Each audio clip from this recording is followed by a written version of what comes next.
Bem, olá, bom dia, meus queridos amigos de produção cultural. Estamos reunidos aqui no dia 27 de julho de 2021, dando continuidade ao nosso estudo de semiótica, abordando uma aula bem teórica. Espero que não seja muito chata para vocês que estão presentes aqui no encontro e para quem for ouvir depois a aula pelo YouTube. Espero que não seja muito chata e a aula vai tratar de um tema bem teórico, como eu falei, que é justamente os fundamentos linguísticos da semiologia. Bem, a gente volta a um ponto que é importantíssimo, e isso divide o nosso curso em duas metades, né? Isso que nós chamamos de semiótica, hoje em dia, o nome já é pacificado, já é aceito na maioria dos materiais recentes, né? O termo semiótica, o termo semiologia vem caindo em desuso.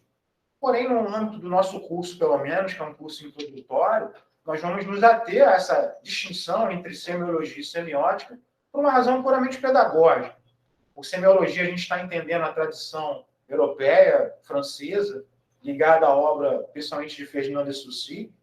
Nós vamos examinar a aula de hoje. A aula de hoje vai ser basicamente dando um apanhado geral dos conceitos fundamentais da linguística de Saussure, que são úteis para o desenvolvimento da semiologia. E a gente tem também, isso vai ser a segunda metade do nosso curso, a gente vai começar a ver isso em breve, que é o que nós vamos chamar de semiótica aqui, que é essa corrente da teoria dos signos desenvolvida nos Estados Unidos pela obra do Peirce. Bem, são dois modelos, portanto, distintos, eu já comentei. Um modelo que é a semiologia, um modelo com base na linguística, e esse modelo norte-americano, que vai ficar um pouco para frente, é um modelo que tem uma outra origem, está ligado à lógica, à filosofia da ciência, de maneira bem mais ampla. Então, são os dois pilares, digamos assim, os dois pais das duas correntes que nós vamos tentar acompanhar da melhor maneira possível.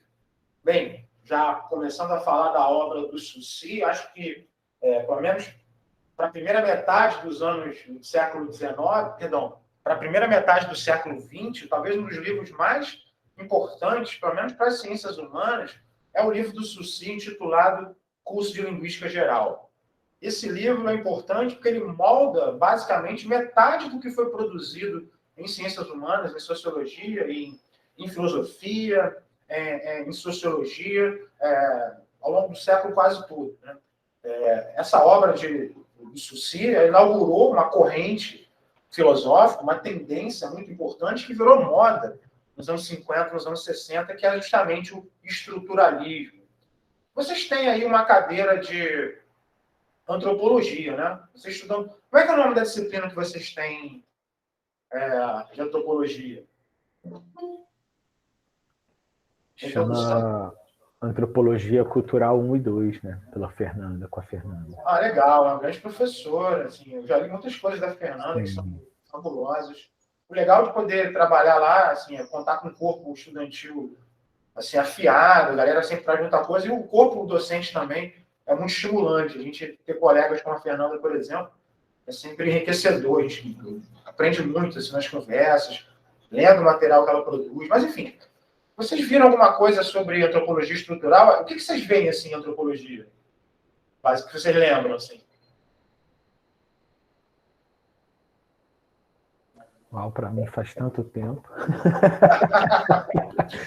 Eu lembro que eu lembro de ter contato com Stuart Hall, não conhecia, ela fez uma pegada pelo Stuart Hall, é um bem basiquinho de antropologia, né? Trabalho etnográfico, como se dá a pesquisa etnográfica, as diferenças, né? Sim. Bem, é uma coisa assim pouco. mais...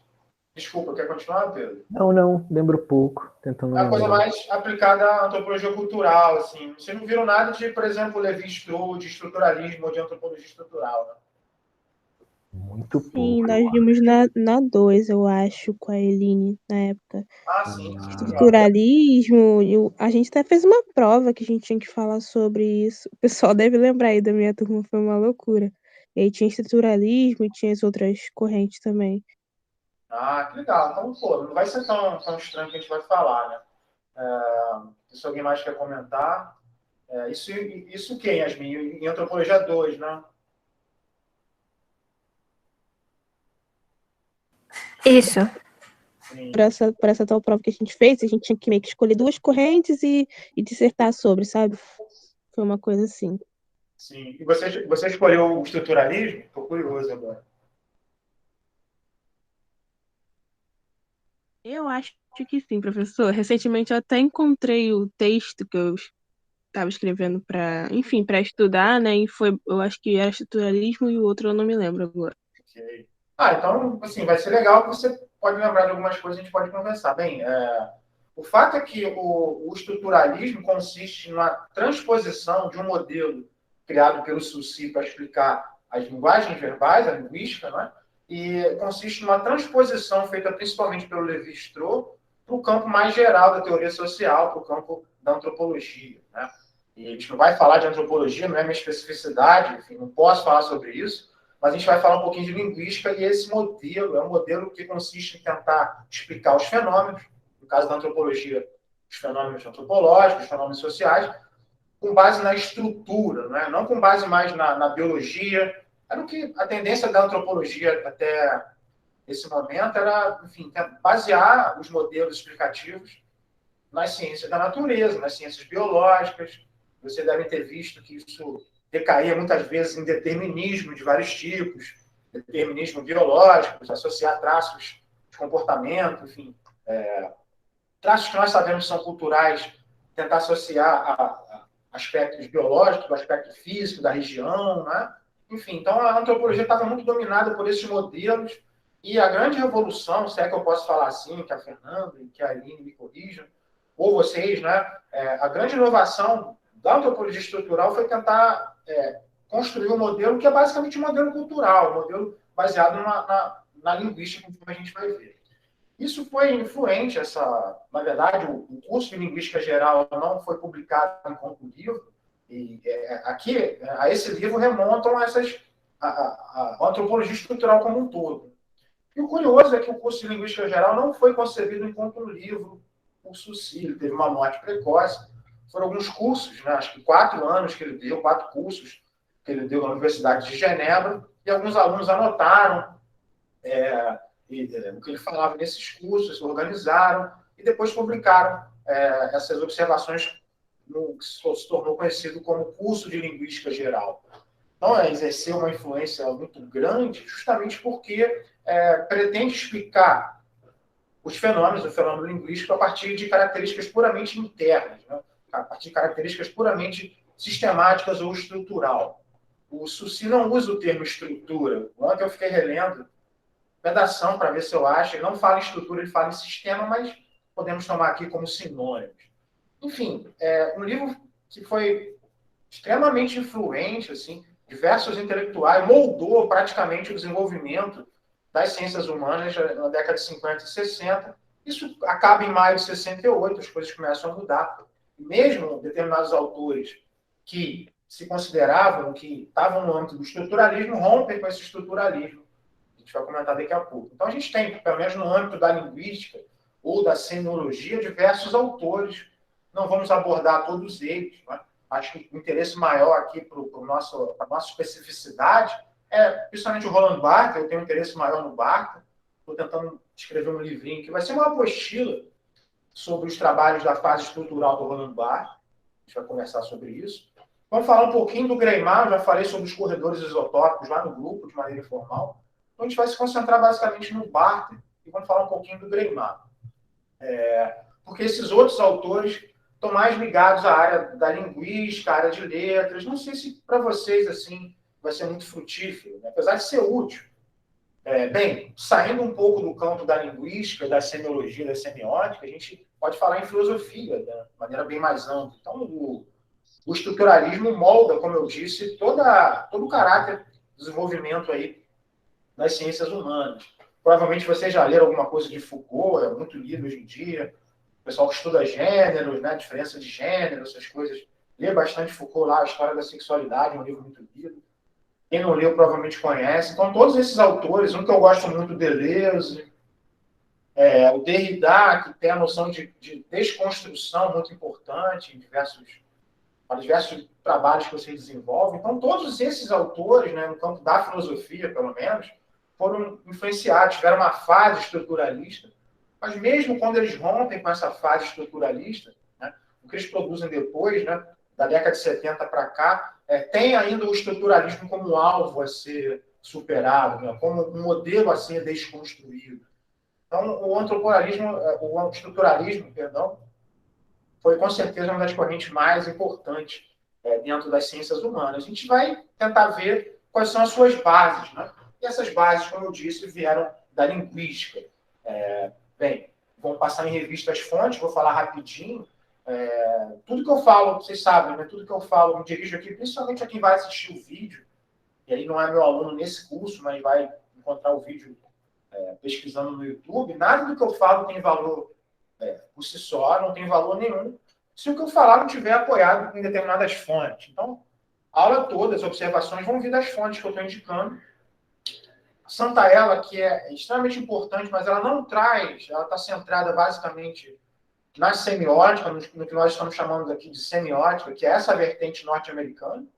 Ela tem lá no finalzinho, como se fosse um apêndice, um trechinho que é a matriz suciliana, em que ela comenta os aspectos que nós vamos ressaltar na aula de hoje. Então, não é muito útil esse aqui, é bem sumário o que ela diz ali, porém é um livro muito completo, muito interessante para a segunda metade do curso, a gente vai ver. E dentro da nossa ementa, o texto fundamental é esse aqui, do Coelho Neto, um texto já antigo, um texto muito bom, muito detalhado, mas tem um aspecto bem mais assim, teórico, a gente já conversou antes de começar a aula. Então, não sei se ele sozinho pode dar exemplos mais próximos assim, do nosso cotidiano, da nossa própria prática acadêmica, levando em conta que eu estou me dirigindo aqui a alunos de produção cultural, principalmente. Né? Então, esse é o capítulo. Então, a aula de hoje ela vai se orientar a partir desse capítulo que está lá na ementa, tá bom? Passo a passo. Óbvio, queridos, vou colocar um monte de coisa para vocês. Ninguém deve basear o seu estudo em fontes puramente secundárias. Né? Vocês, por exemplo, forem me convidar, aliás, me ofereço aqui em precisar de ajuda, vocês me convidarem para ser orientador de vocês, numa TCC, eventualmente, que vocês abordem, por exemplo, a linguística de Saussure, digamos, e os seus desdobramentos na semiologia, se vocês me oferecem um monte de projeto para me dar uma olhada, e eu vou na bibliografia e não vejo lá uma obra de fonte primária, ou seja, se não tiver lá o Saussure, vocês estão tratando de Saussure, e eu chegar lá e não tiver na bibliografia pelo menos uma obra do Saussure, esse trabalho de vocês tem um problema quanto à bibliografia, quanto às fontes. Quero dizer que todo trabalho sólido exige que a gente lide com as fontes primárias. Isso, óbvio, né? Não é diferente aqui no nosso curso. Não vou cobrar, não vou chancelar o estudo de vocês, mas eu acho que quando se trata de uma obra seminal, como é o curso de Linguística Geral, como eu disse, moldou as ciências humanas como um todo, na década de 50, na década de 60, eu acho que vale a pena visitar um pouquinho, tentar ler os clássicos. Né? Então, eu coloquei lá também no clássico os capítulos selecionados, eu retirei esse aqui, que está aqui com uma rasura, porque ele é um pouco longo, e fica aí como um convite, não é obrigatório, mas fica aí como um convite, quem tiver tempo, quem tiver paciência para ler esse grande clássico, eu acho que vale a pena. Então fica esse texto, e fica outros dois aí, pequenininhos, assim, como complemento. Eles vão tentar abordar essa questão da teoria dos signos a partir de alguns exemplos literários. São textinhos pequenos, são artigos. Eu acho que esses dois artigos são mais frutíferos, são mais simples. Bem, queridos, eu mexi nesses slides aqui ontem, e se eu tivesse preparando os slides hoje, eu ia retirar esses dois aqui, ia colocar um capítulo aqui desse livro, como eu disse, da Santa Ela e do North, um capítulo justamente sobre Saussure, que eu achei bem claro, bem completo. Vocês estão inscritos na disciplina, eu vou colocar lá no clássico. Se você está assistindo o vídeo aí, manda um oi no YouTube, que eu mando o link para você. Bem, vamos entrar então no desenvolvimento da obra do Saussure. E, queridos, meus amigos, minhas amigas, me interrompam no momento que vocês quiserem, tá bom? Não estou olhando o chat, estou olhando só para os slides. Bem, linguística, o estudo da linguagem de maneira geral, a linguística ela surge no século XIX enquanto ciência. Mas os estudos da linguagem eles são muito antigos. Talvez desde que os seres humanos começaram a falar, eles passam a estudar ou observar, ou tentar entender o processo que nos permite falar. E vem desde a antiguidade, a primeira das áreas, é como se fossem áreas. Né? Isso aqui não é essas quatro áreas, na gramática, a filologia, a gramática comparada, os neogramáticos e a neogramática, não são etapas sucessivas, propriamente falando, são como se fossem enfoques diferentes sobre o objeto da língua, da linguística, de maneira geral. Então, desde a antiguidade, os seres humanos tentam entender como se fala. Talvez uma das principais áreas que estuda a linguagem é a gramática, está aí até hoje. Muitos têm problema com a gramática. Quando eu era jovem, eu superei isso, depois que eu estudei letras. Bem, então, a gramática talvez seja uma das mais antigas. A gente pega textos em Copta, no Egito, textos de outras tradições.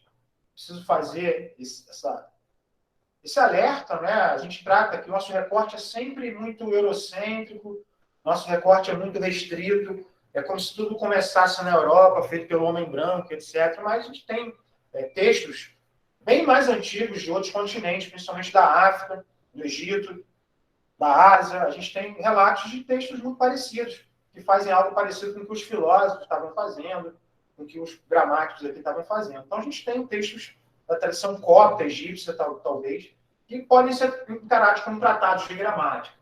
Bem, mas a gramática ela tem um caráter basicamente normativo. Ela quer estabelecer as regras para se falar corretamente e para se falar o que é incorreto, do ponto de vista da fala, da escritura. Então, ela tem esse caráter normativo, ela está aí até hoje, ela não se aprofunda muito na essência da língua, da linguagem, por assim dizer. Depois a gente tem a filologia, ela é bem antiga, ela data talvez de bem antes, né, com base no que eu falei, mas dentro desse recorte mais restrito europeu, ela começa talvez lá no período alexandrino, com aqueles gramáticos que tentavam sistematizar, enfim, a língua grega principalmente. Então, a filologia está preocupada, ela tem um grande impulso no século XVIII, XIX, na Alemanha. Então, ela está preocupada basicamente com o passado, né? A filologia é uma disciplina que está voltada para o passado, na medida em que ela quer comentar, interpretar, estabelecer o sentido correto. Alguém chegou aí, seja bem-vindo. Ela quer estabelecer justamente o sentido correto dos textos clássicos, né? Textos da tradição, portanto, grega e latina. E ela está preocupada com a língua escrita, com esses documentos clássicos, né? E não com a língua falada cotidianamente. A gente tem, em seguida, a gramática comparada. Bem, a gramática comparada ela surge também a partir do século XVIII, do século XIX, e o objetivo dela é tentar, como o próprio rótulo indica, comparar diversas línguas, né? Tentar explicar uma língua a partir da outra. E eles se deparam com um fenômeno interessante que eles não aprofundam, né? Eles não têm esse aprofundamento filosófico. O que é o aprofundamento filosófico? É tentar buscar quais são as causas para determinados fenômenos. Os fenômenos aqui dizem respeito a semelhanças estruturais, fonéticas, de vocabulário, entre línguas aparentemente diferentes, né? Línguas que não são, às vezes, do mesmo tronco linguístico. E eles identificam essas semelhanças, mas não se aprofundam em tentar esclarecer.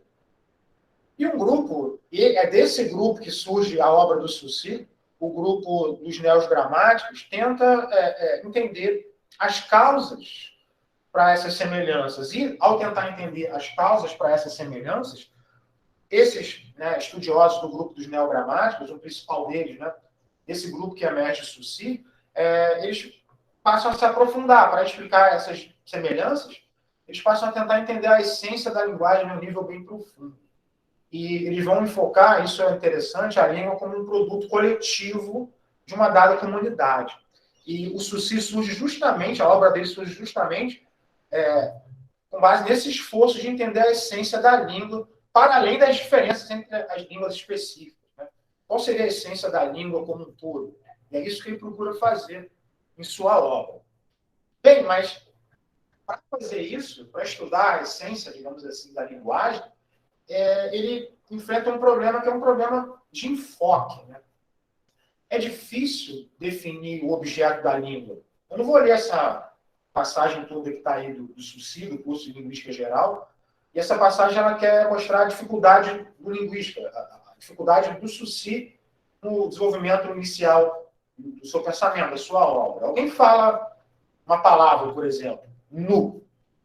E conforme o enfoque do especialista, conforme a maneira como você encara esse som, né, da língua, a gente pode encontrar aí várias coisas. Né? A gente pode ver um objeto físico, né, concreto.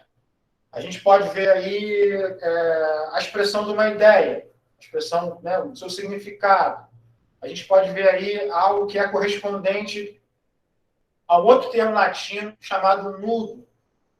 Ou seja, um objeto físico palpável, que é o som, um objeto psíquico, que é a ligação desse som com o significado, um outro objeto, um terceiro, que seria a relação desse som com os sons que deram origem a ele.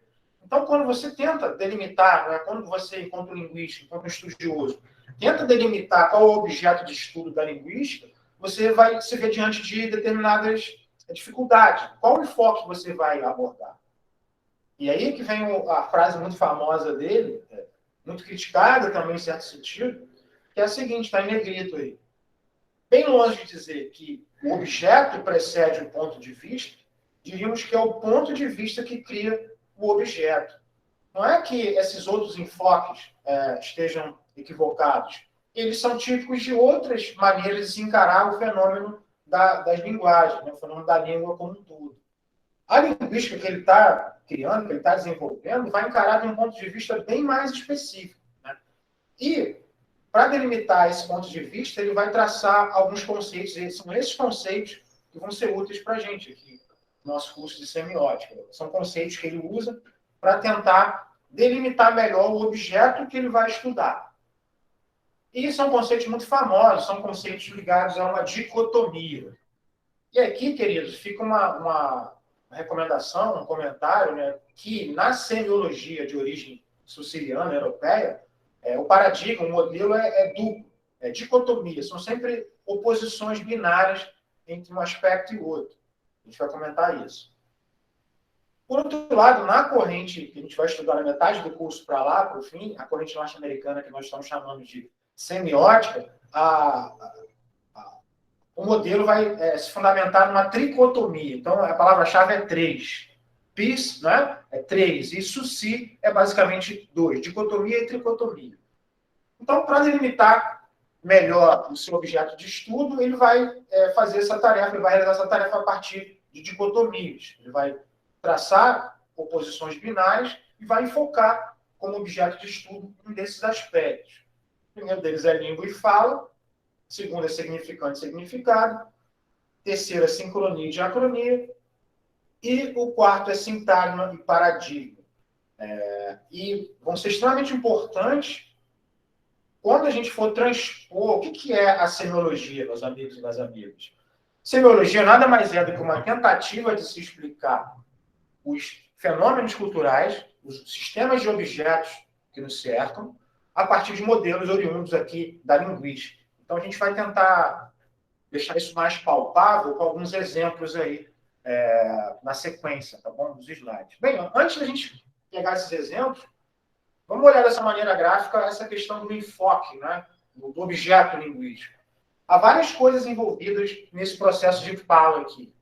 Vamos ignorar nesse processo que nos envolve aqui. Eu estou falando com vocês, vocês estão falando comigo. Vamos ignorar que tem computador, que tem uma rede. Vamos simplificar o fenômeno e pensar que estivéssemos em sala de aula.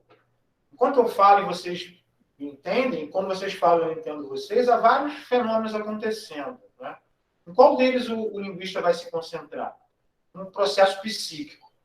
Basicamente, naquilo que acontece na minha mente, digamos assim, quando eu falo e quando vocês entendem o que eu falo e vice-versa. Porque, com base naquela citação, esse slide é basicamente para ilustrar de uma maneira mais clara aquela passagem do Sucy. A gente tem, por exemplo, um processo físico, que é a propagação das ondas sonoras até vocês e de vocês até mim. Se estivéssemos em sala de aula. Bem, isso, se o Sucy envolvesse esse aspecto físico, ele abria a linguística que estava surgindo para, enfim, um universo muito extenso. Ele ia ter que começar a falar em acústica, começar a falar em física. Então, o objetivo dele é restringir cada vez mais o objeto de estudo. Então, não é o processo físico que ele está preocupado. A gente tem também um processo fisiológico. Não é? O que é o processo fisiológico? Ele tem dois sentidos. Né? No meu caso aqui, os conceitos e as representações enviam, né, digamos, um impulso ao meu aparelho fonador. Esse aparelho fonador emite sons. E vocês recebem esses sons pelo sistema auditivo e há um processo que transforma esses sons nas suas contrapartidas significativas, quando vocês entendem o que eu falo. Então, o linguista não está preocupado aqui com o processo fisiológico A de falar e o processo fisiológico B de entender o que alguém fala. Isso aqui envolve também uma outra ciência, né? Isso ia expandir mais uma vez a linguística para além daquele foco restrito que o Sucy quer dar. E ele vai focar justamente o processo psíquico, né? Em que medida um conceito se liga a uma imagem acústica? Veja bem, ele não fala aqui em som, ele fala na imagem acústica. A gente poderia levar talvez uma aula inteira para falar dessa caracterização sussiriana. É como se o som fosse diferente da representação psíquica que nós fazemos do som. Os sons, a gente não tem esse nível de percepção, mas ninguém pronuncia a mesma palavra exatamente do mesmo modo, acusticamente falando, do que outra pessoa.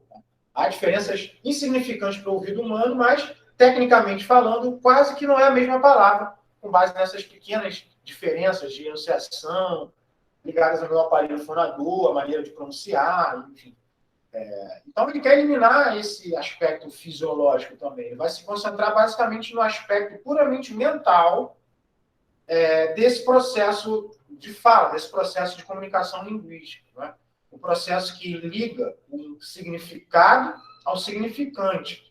O significante, né, isso que é importante, não é o som, repito, é a imagem psíquica do som. Então, o domínio, o objeto da linguística sussiriana é um objeto puramente abstrato, mental, que ele vai chamar de língua. E aí a gente começa, meus amigos, a comentar sobre essas dicotomias especificamente. São dicotomias que ele elege para melhor delimitar o objeto de estudo da linguística. Então, a gente tem língua e fala, a primeira dicotomia. Fala é isso que eu estou fazendo. Fala é todo o ato individual de fala. A pergunta que vocês podem me fazer, eventualmente, isso que eu estou fazendo ao falar com vocês. Não é? Mas para que isso aconteça, para que eu fale e para que vocês me entendam, nós compartilhamos uma espécie de sistema. Repito, o Sucy não fala em estrutura, ele fala em sistema, no curso de Linguística Geral, mas podemos tomar esses termos aqui como sinônimos. Né? Se nós conseguimos nos entender, a gente se compreende enquanto estamos conversando, é porque nós compartilhamos um sistema, uma estrutura, que não está só na minha mente, nem na mente de vocês, ela é compartilhada por uma comunidade inteira de falantes. E isso ele vai chamar de língua. Em francês é langue. E a fala é parole. A língua ela é individual. Vou adiantar aqui. A língua ela é individual. Perdão, a língua ela é intersubjetiva. Ela é sistemática. E a fala ela é pessoal. Como se a língua fosse um sistema baseado em regras impositivas, regras coercitivas, cuja transgressão a essas regras vão implicar nada mais nada menos do que uma ineficácia ao falar. Ou, em alguns casos, vai implicar em uma nova forma de falar, e é isso que os artistas, os poetas fazem. Mas a introdução de novas maneiras de falar em um idioma é algo chancelado pela comunidade. A gente vai comentar daqui a pouquinho, tá bom? Quando a gente falar da arbitrariedade do signo. Então, essa é a primeira dicotomia, repito. Língua e fala. Língua é um sistema compartilhado intersubjetivamente. Usando aqui uma terminologia da teoria da comunicação, é como se fosse o código. E fala é como se fosse, na teoria da informação, a informação propriamente dita, né? O ato de fala individual. Então, tem esses dois aspectos. Aqui um outro slide para indicar a mesma coisa, né? Que a parole, a fala, é individual e a língua ela é coletiva, ela é social. Bem, falamos de língua e fala, e a gente precisa agora falar do elemento mínimo da língua. A segunda tarefa Gente, essas dicotomias estão sendo apresentadas. Se vocês pegarem outros textos, ser colocado de outra maneira. Mas eu estou me baseando principalmente no nosso amigo aqui, Coelho Neto, e o Coelho Neto também utiliza mais ou menos a ordem de exposição da fonte primária, que é o próprio Suci. Algumas exposições começam falando de significante e significado, mas seguindo a ordem suciliana, conforme exposta lá no curso de Linguística Geral, a gente está falando nessa ordem. Né? Falamos de língua e fala, a língua é o sistema, a gente precisa falar do elemento mínimo, né, da língua, que é o signo. O que é signo? Signo, como tudo na linguística suciliana, signo ele se decompõe em duas partes, o significante e o significado.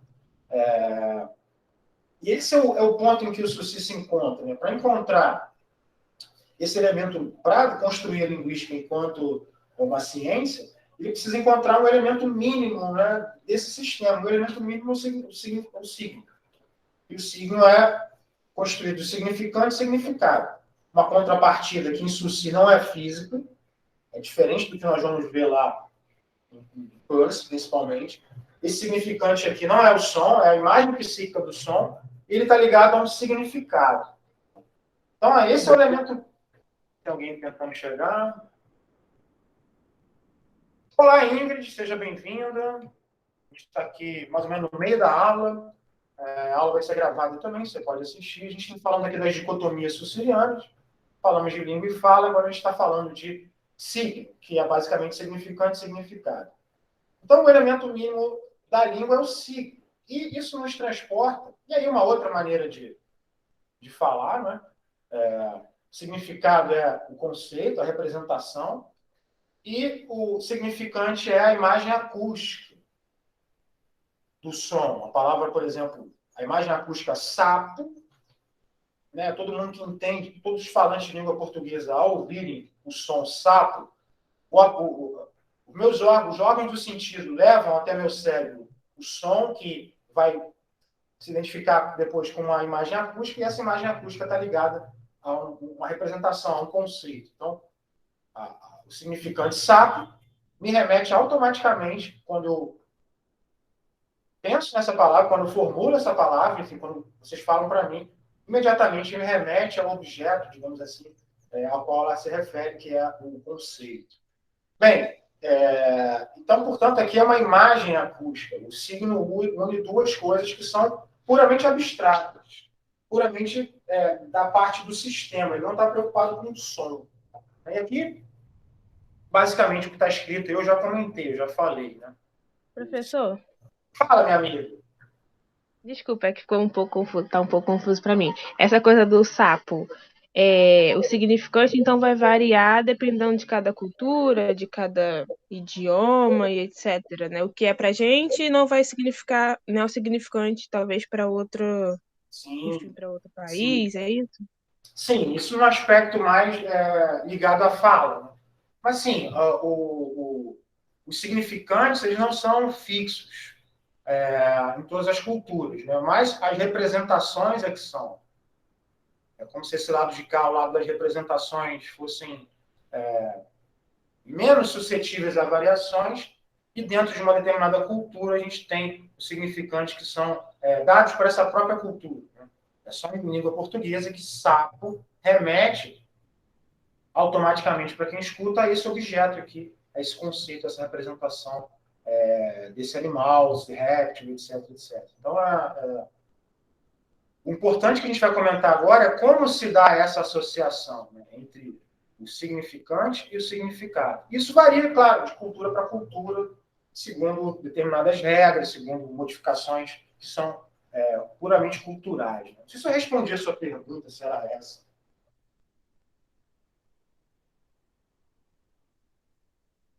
Acho que sim. Eu tô indo devagarinho, tentando pegar a onda. Porque o que eu quero chegar é daqui a pouco, assim, e até envolve um pouco dessa questão que você está comentando, que a questão é a seguinte: qual a origem das palavras? Quer dizer, o que determina a ligação do termo, da significante sapo, a esse objeto, a essa representação, que é o réptil, etc., verdinho? O que liga um som o significante ao seu significado. Essa relação é dada de que maneira? Pela natureza ou pela sociedade? Essa é a pergunta que eu faço a vocês, eu queria ouvir o que vocês querem dizer. Né? Essa pergunta, aliás, é filosófica, ela é muito antiga, talvez o primeiro a formular isso na tradição europeia, na tradição ocidental, foi Platão no Diálogo Crático. A origem das palavras está ligada à natureza ou está ligada à convenção social e cultural? O que vocês acham? Acho que convenção. Sim. Não rola uma mistura dos dois? Pois é, Pedro. Pedro está falando, né? Não estou olhando. Sim, Pedro. Isso é bem interessante, porque aqui no Crático, quem tiver tempo, leia esse diálogo de Platão, bem legal. Vocês sabem que Platão escreve como se fosse diálogos, né? Platão é considerado um caretão hoje em dia, chato, mas, assim, a maneira como ele expõe as suas ideias não é nada careta, não é nada sistemática. A gente nem sabe quem é Platão. Porque ele coloca personagens interagindo e não não é a coisa mais correta a se fazer dizer que um personagem ou outro representa, é porta-voz de Platão. Ele promove uma interação, o leitor decide a conclusão. Mas em Platão, aqui nesse diálogo, ele coloca dois personagens. Um defendendo a naturalidade das palavras, da ligação, né? E aí já recorrendo ao recorte suciliano. Há um personagem que defende que a ligação do significante do significado é natural, e outro defende que é puramente arbitrário. Arbitrário aqui, gente, não é ditadura nem nada, é imposto pela sociedade. Um sinônimo, talvez, de arbitrário aqui é imotivado, não há uma motivação natural. E o Pedro fala uma coisa que talvez muitos defendam também, que há uma mistura entre as duas coisas. Né? Algumas palavras têm origem na própria natureza e outras teriam origem na convenção social. Mas vamos pensar, então, queridos e queridas. Me dê um exemplo, então, de uma palavra de um significante que está ligado a um significado pela natureza do objeto ao qual se refere. Dá um exemplo. Eu penso só em um aqui. Mas vamos ver se vocês falam. Um exemplo de quê? De uma palavra que... o que é um signo? O que é uma palavra? A palavra é um signo verbal. E palavra, para a gente, é significante e significado. O som e o conceito. Então, eu quero saber se vocês me dêem um exemplo de uma palavra, o significante está ligado ao significado pela natureza do conceito a qual ela se refere, entendeu? Ou seja, uma palavra cuja origem é a própria coisa a qual ela se refere. Ficou claro? Ficou. Uau! Não saberia, não. Então, se em Platão aqui, o personagem dá vários exemplos, eu não me lembro agora. Muitos exemplos são ligados à língua grega, como traduz não fica muito claro, né? Tem um, assim, vamos mudar a abordagem. Sei lá, tem mais alunos aí, tinha 7 alunos a última vez que eu ouvi, né? Será que alguém não tem um exemplo aí? Ai, não sei, Pro. Pensa aí, pô. Faz uma força. Eu tenho um aqui, mas eu vou falar daqui a pouco. Ninguém? Alguém pode estar falando no chat, desculpa. Algumas palavras de origem grega, latim.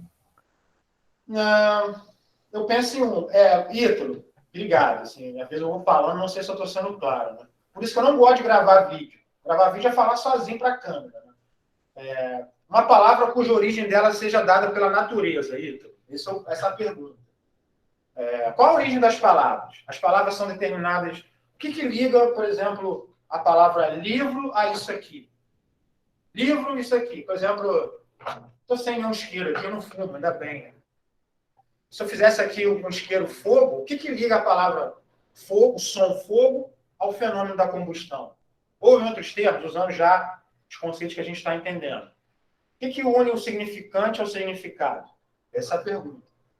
Né? E é a natureza ou é a sociedade? É uma convenção social, a sociedade, ou é algo ligado à natureza do objeto ao qual essa palavra está ligada?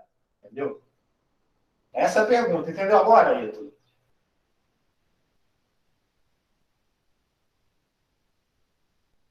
Vocês conseguem pensar em uma que... É difícil. Eu sempre fico muito no dia a dia, assim, eu sempre fico muito nessa coisa sobre a criação das palavras, né? Tipo, por que que aquela pessoa. Parou o seu áudio. É, porque, desculpa, chegou a ligação aqui. Eu fico pensando muito sobre, tipo, por que aquela pessoa achou que aquilo tinha que se chamar ventilador? Ou, sei lá, porta. É muito difícil saber sobre essa coisa da origem. Sempre tem uma coisa inspirada em outra, que é um pouquinho da junção daquilo com isso. Sim. Então, É difícil pensar nessa palavra. acho que a Camila quer falar também. Quer falar? Não exatamente em português, mas eu me lembro de flip-flops, né, que é chinelo em inglês, que é o barulho que faz o chinelo quando bate no chão. Sim, esse seria um exemplo. Exemplos que o Platão dá lá no Crátilo é Hermógenes e o outro personagem eu esqueci.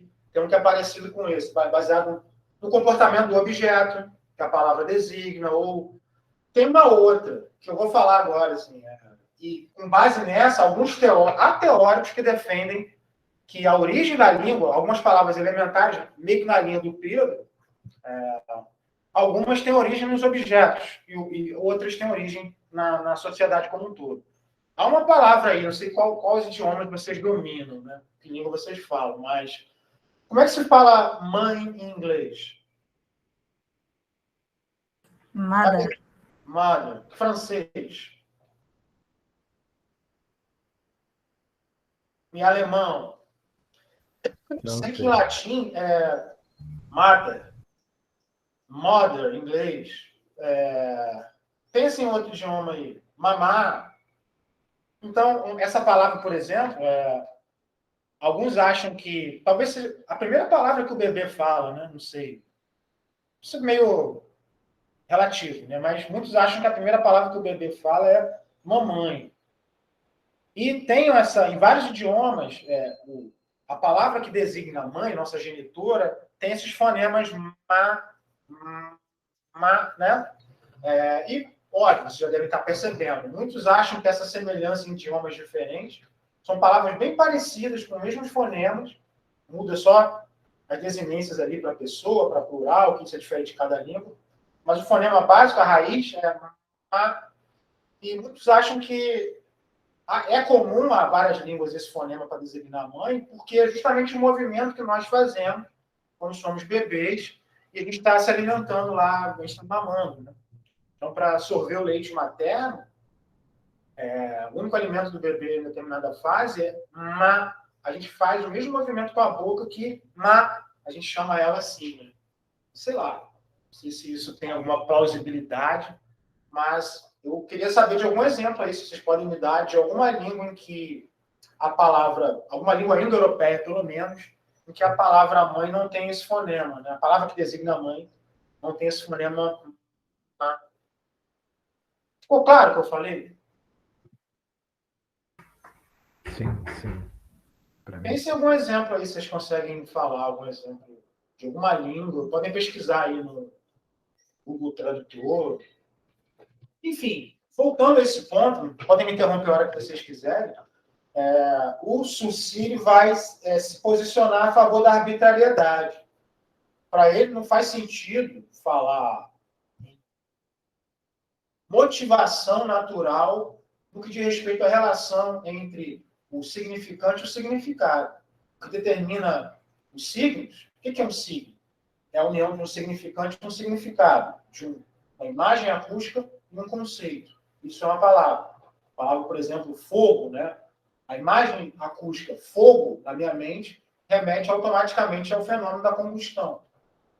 Então, a ligação entre esses dois aspectos, significante e significado, para o Saussure é puramente arbitrário. Mas arbitrário aqui, talvez não seja uma boa escolha vocabular. Arbitrário não é imposto. É imposto, mas não por um ditador, uma coisa do tipo, né? É por um acordo social. E aqui ele vai um pouco na linha da ciência da época, dominada pelo positivismo. Não sei se vocês estudaram lá o Durkheim também, né? Então, a língua ela A ligação entre o significante e o significado é puramente arbitrária. Bem, queridos, como a gente não está preocupado só com linguística, a gente está preocupado em levar isso para outros domínios do universo cultural. Quando a gente fala nesse modelo da semiologia, o que é a semiologia? Repito, né? Semiologia é a tentativa de explicar objetos do cotidiano como se fossem objetos significativos com base no modelo criado por Saussure para explicar a linguagem verbal. Quando a gente começar a estudar lá em Barthes as aplicações da linguística para explicar objetos contemporâneos de significação, nós vamos ver que a arbitrariedade ela impõe problemas, ela coloca problemas quando a gente quer tratar, por exemplo, de fenômenos significativos do campo natural, né? Como fazer previsões naturais. Então, esse modelo vai esbarrar nos limites dados pelos seus pressupostos teóricos. Por isso que é inevitável, muitas vezes, antes da gente ver as aplicações de uma área, a gente entender os seus pressupostos teóricos, a gente possa entender as limitações e os problemas que vão ser gerados na aplicação a objetos específicos. Então, o primeiro delas é a arbitrariedade. Ela vai criar um problema para tentar explicar a interpretação de fenômenos naturais, por exemplo, no campo da semiologia. E outro problema também sério, isso vai ser um problema que... Está chegando alguém? Olá, Andressa, seja bem-vindo. Seja bem-vinda. Outro problema é a questão da linearidade. Né? O signo verbal ele se caracteriza por uma linearidade. Quando eu estou falando com vocês, cada sílaba tem que esperar a outra, sucessivamente, na ordem da linha do tempo. Então, como esse modelo está ligado às linguagens verbais, e as linguagens verbais se pautam pela linearidade, quando a semiologia for tentar estudar, por exemplo, imagens, como o Roland Barthes vai fazer, ela se vê diante de alguns problemas. Então, por isso que, no campo, talvez, das artes plásticas, a gente tem muito mais, no campo da fotografia das artes plásticas, a gente tem muito mais trabalhos na semiótica norte-americana do que na semiologia francesa. Então, a gente vai voltar a isso quando chegar o momento, mas fica aqui um aviso, né, sobre os limites desse modelo baseado na linguística para explicar outros tipos de fenômenos não linguísticos. Bem, o que a gente está fazendo para quem chegou depois? A gente está caracterizando as dicotomias saussurianas, um ponto importante da ementa. Né? Falamos em língua e fala, falamos em significante e significado, vamos falar agora de sincronia e diacronia. Bem, como eu disse, essas rubricas, essas dicotomias fazem parte do esforço do Saussure para delimitar o seu campo de estudo. E outro recorte que ele faz é entre sincronia e diacronia. Ele vai escolher a sincronia em detrimento da diacronia. O que é a sincronia? Bem, vamos ver aqui, fica mais claro. Né? Sincronia sim em grego é junto, cronos é tempo. Então, sincronia um dado tempo, num recorte específico de tempo. Por outro lado, diacronia, dia é através de, cronos, já falei, é tempo. Então, diacronia significa através do tempo, historicamente, e sincronia significa em um dado recorte de tempo específico. Quando a gente pensa aqui na evolução das línguas, a maneira diacrônica de encarar o fenômeno das línguas é ver que o que nós chamamos de você, o que em alguns lugares a gente fala C para falar mais rápido, inclusive é um disco do Caetano, um dos melhores discos do Caetano. Não tem nada a ver o assunto, né? Mas, enfim, um disco do Caetano chamado C. Um disco com uma pegada rock. Acho que só um power trio, guitarra, baixo e violão, e ele cantando. Vocês conhecem esse disco do Caetano C? Conheço. É foda. Gosto muito demais. Assim, aquela... Odeio Você, aquela que tatuou um Ganesh na coxa, deixou com a boca roxa de botox, de Gigino Ox. A música é foda. Bem, perdão pelo palavrão. Então, a maneira diacrônica é tentar ver, ao longo da história, como o que nós, pronome, né, de tratamento você, veio se tornar o que é. Era vossa mercê, veio ser outra coisa. Ao longo do tempo. Então, isso é diacronia. Bem, o linguista, o Sucy, não está preocupado com a evolução temporal. O estruturalismo, como um todo, não está preocupado com a evolução temporal. Está preocupado com um dado recorte específico. Né? Então, para ficar talvez mais claro, né? Como eu disse, né? Se a semiologia é a tentativa de transpor conceitos do campo da linguística para objetos contemporâneos de significação, a gente pode olhar, por exemplo, um desses objetos, que é as embalagens aqui desse refrigerante famoso. O recorte sincrônico, que não é utilizado na linguística do Sucy, ele examina a linha do tempo e as modificações sucessivas.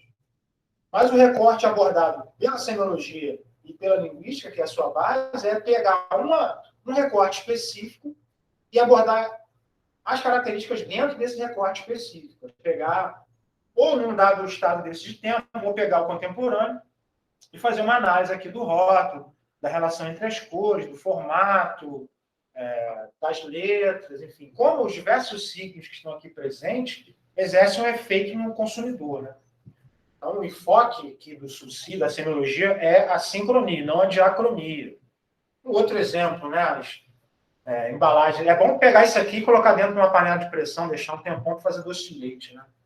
Fiz muito isso aí para que é o momento que a gente está com fome. Não sei se vocês gostam dessa larica. Então, a evolução sincrônica tenta ver ao longo do tempo e a sincrônica é ver um recorte específico e a sincrônica é ver ao longo da linha do tempo. Bem, um outro recorte específico, muito importante para o desenvolvimento da semiologia, é o recorte entre paradigma e sintagma. Paradigma de respeito ao modelo e sintagma de respeito àquilo que está presente quando a gente fala, né? A linha do tempo, a manifestação concreta. Paradigma é modelo. Tomemos aqui esses exemplos, né? O homem viu o alho, o guri cuspiu a pedra, o menino comeu a bala. Apesar de serem frases que têm sentidos diferentes, a estrutura delas é bem semelhante. A gente tem um artigo, um substantivo, um verbo, novamente um artigo, outro substantivo. Então, o que está interessando mais a linguística do Sucy são as relações paradigmáticas.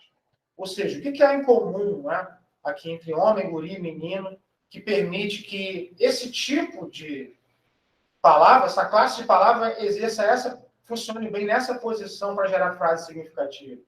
E por que essas outras, que são os verbos, precisam estar aqui? Né? Então, é como se o que fosse importante para explicar as línguas fosse da ordem do modelo. Né? Então, o paradigma está ligado ao sistema, né? As oposições e as semelhanças, as diferenças e as semelhanças que permitem a combinação de palavras de determinados modos para gerar sentido. Então, paradigma de respeito a essas relações de oposição, principalmente, de semelhança. E o sintagma de respeito a uma combinação específica e concreta desses modelos que pautam o sistema. Tá?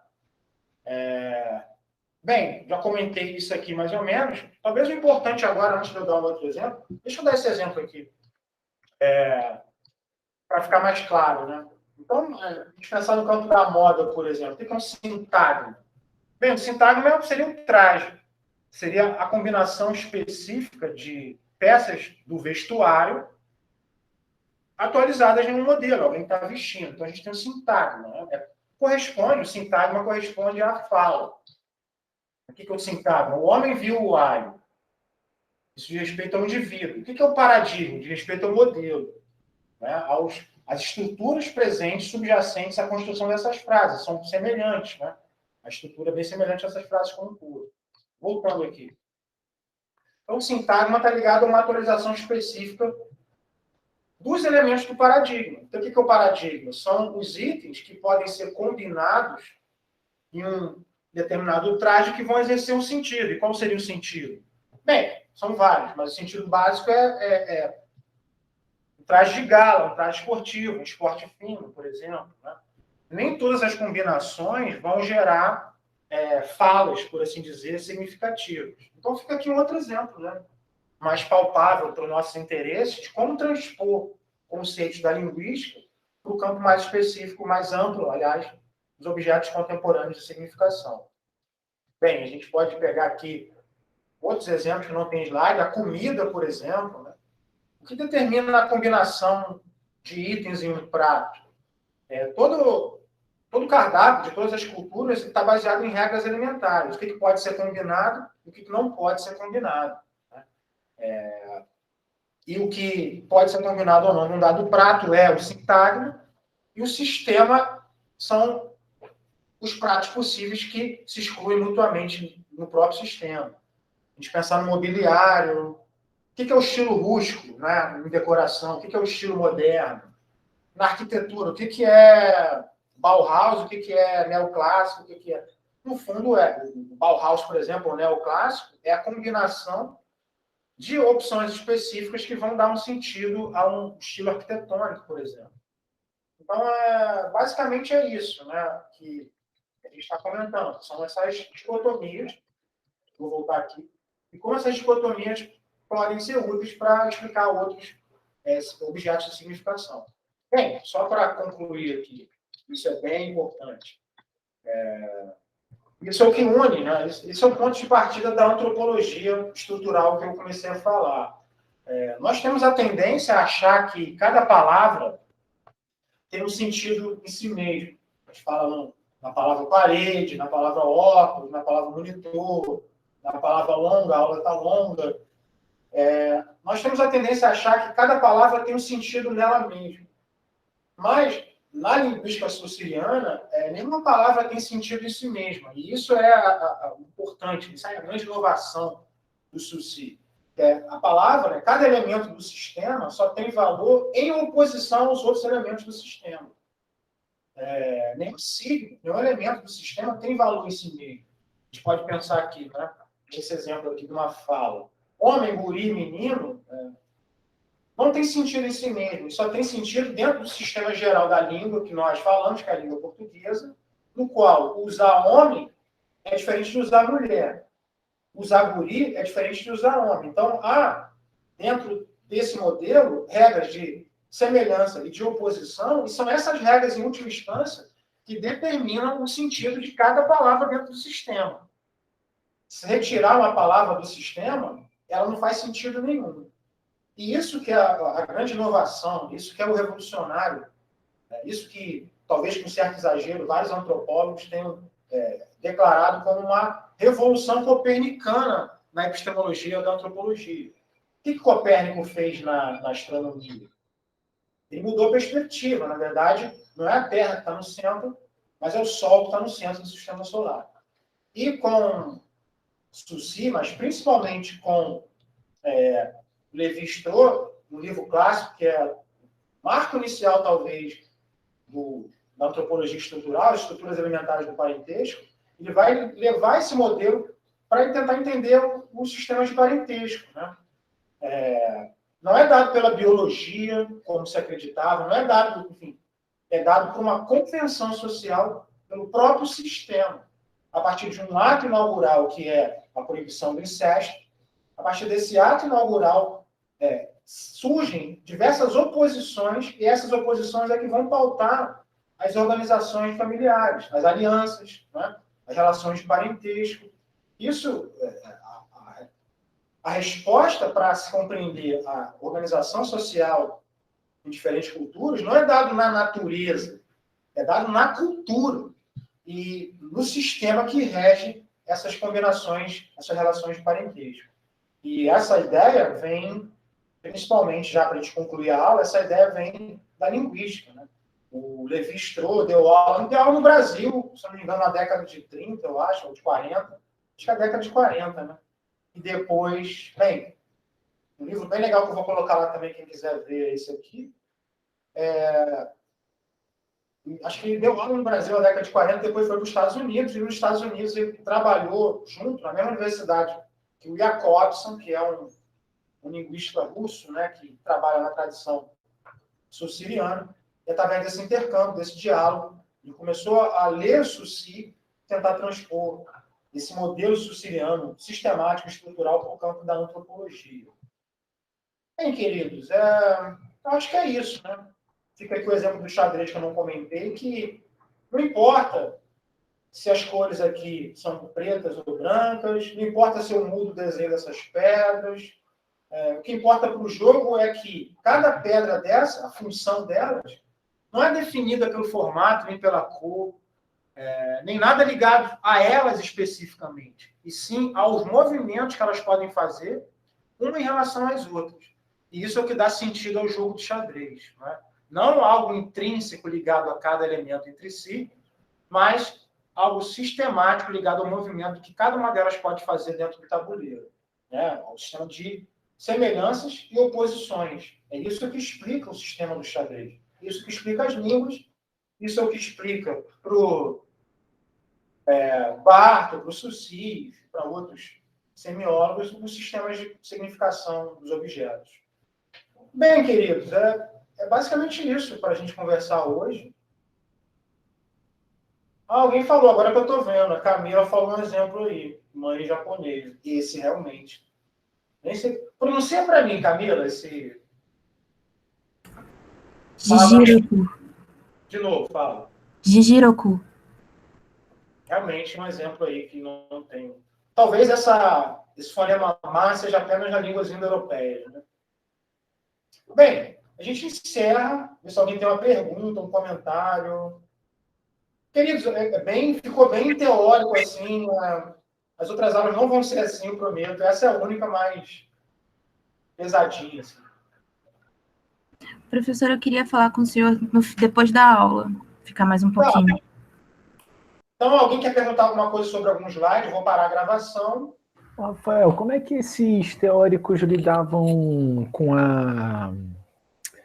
a volatilidade, com a atualização, com o movimento da língua, né? Se a gente entender a língua como cultura e como algo não estagnado, né? Algo que hoje é uma coisa, amanhã é outra, me pareciam uns conceitos estagnados ou não? Eles lidavam com essa esfera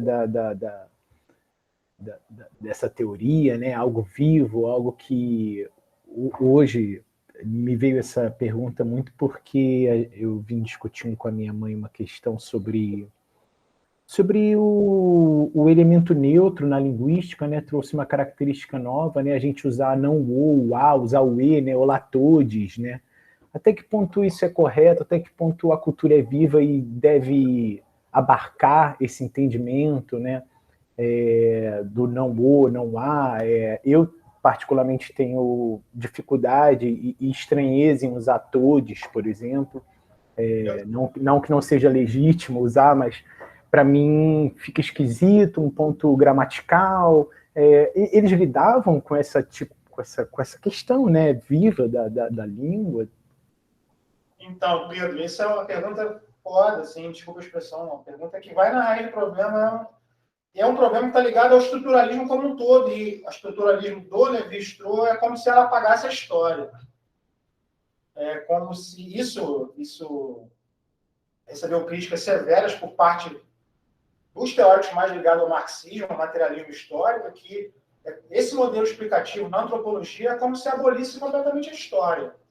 Assim, não é que faz uma abolição da história, é como se entender o funcionamento da sociedade não envolve saber como essas sociedades chegaram a ser o que elas são. Isso no campo da antropologia. No campo da linguística, é como se ficasse um pouco de fora, realmente, pelo menos na formulação inicial do Saussure, a evolução da língua. Né? Isso é um ponto em que a linguística de origem, há outros modelos, né? A linguística de origem saussuriana, ela não lida muito bem com isso no início. Óbvio que depois ela vai defender as modificações, mas deixa eu voltar aqui. Né? Como é que eles trabalham, para ficar mais claro? Aqui. Né? Então, eles trabalham assim, não tentando entender. Eles fazem recortes de sincronias específicas. Né? Eles tentam entender a língua enquanto recorte. Qual é a língua falada na época de publicação de Memórias Póstumas de Brás Cubas? Nós vamos fazer esse recorte temporal e estudar sistematicamente essa língua. E, para eles, de certa maneira, a etapa anterior constitui um outro sistema, semelhante a esse, mas com algumas coisas diferentes. E assim sucessivamente. Realmente, esse modelo tem um problema nos seus fundamentos, em tratar bem a questão da história. Isso é uma limitação séria. Entendi. O estruturalismo como um todo. Na Entendi. linguística não fica tão claro. Claro, eles vão levar em conta modificações que eles chamam de diastráticas, ligadas à região, regiões que se afastam umas das outras, tendem a falar de maneira diferente. E outros tipos, puramente culturais, baseados em modismos. Tem uma série de inovações que se introduzem aos poucos, mas, de fato, esse modelo tem limitações para tratar com a história. Pergunta muito boa, cara. Muito boa mesmo. Bem, alguém tem uma questão que possa ser respondida com um slide? Eu vou parar a projeção. Pedro, vou parar também a gravação. Cara, então, a próxima aula acho que vai ser mais frutífera, em que a gente vai tratar do livro do Roland Barthes, que é Aula. Que é o livro que ele fala, a língua é fascista. E ele talvez seja um dos primeiros a enfocar a questão do gênero. Né? A língua me obriga a escolher entre o masculino e o feminino, a língua portuguesa. Em latim e grego tem um neutro, para me dirigir a objetos, para me dirigir a coisas inanimadas. Então, é como se a língua impusesse a minha maneira de pensar padrões coercitivos e eu sozinho, enquanto indivíduo, não sou livre para me livrar dessas coerções. Então, vai ser um texto chamado Aula. Eu queria fazer uma coisa diferente no nosso próximo encontro, que é conversar sobre esse texto Aula. E traz uma reflexão muito rica sobre esse ponto. Na verdade, a sua fala, Pedro, tem 2 pontos importantes. Né? Eu falei só de um, na questão da história dentro do estruturalismo. O outro, que é dar pano para manga, é a questão dessa questão da linguagem com gênero, linguagem neutra. Essa eu não respondi. E essa vai ser legal a gente tratar na aula que vem. Beleza. Com base nessa cultura. Professor, você vai colocar esse texto lá no WhatsApp? É porque eu fiquei um pouco perdida com essa coisa dos textos. Achei que aquele do repertório era para hoje. Eu ainda estou um pouco... Não, então, queridos, eu estou levando a vocês a minha confusão pedagógica, enfim. Eu estou colocando coisas alternativas. Sim. Eu acho que essa ementa é um pouco careta. Com os textos da ementa e com os tópicos da ementa, o que eu posso fazer é muito limitado. Se reduz a uma exposição histórica das 2 correntes. Acontece que tem mais coisas novas, que não sei se eu vou falar, ou se eu falar, vou falar de maneira incidental. Deixa eu parar a projeção. E eu queria, assim, fazer um pouco das 2 coisas. Colocar algumas coisas lá, novas. Vou colocar só material novo, assim, sabe? E eu não vou abordar a questão do repertório. Então, obrigatório para se ler é só o que está na ementa mesmo. Tá? Só para voltar ao ponto. É isso aqui. Ó. Professor, e esses textos da ementa já estão todos no Classroom? Então, queridos, é uma falha minha. Eu vou colocar tudo de uma vez, vou criar um item lá. Então, só antes de parar os slides, né? Na ementa, o que na ementa tem para a gente entender? Tem um tópico lá da ementa, o sistema de Saussure. O que tem na ementa de bibliografia para entender esse sistema? É só esse texto aqui. Desculpa, eu já li. O Pedro tem uma segunda opinião do Pedro. Só com isso não dá para entender legal, não. Fica muito confuso, fica muito vago, muito teórico, pesado.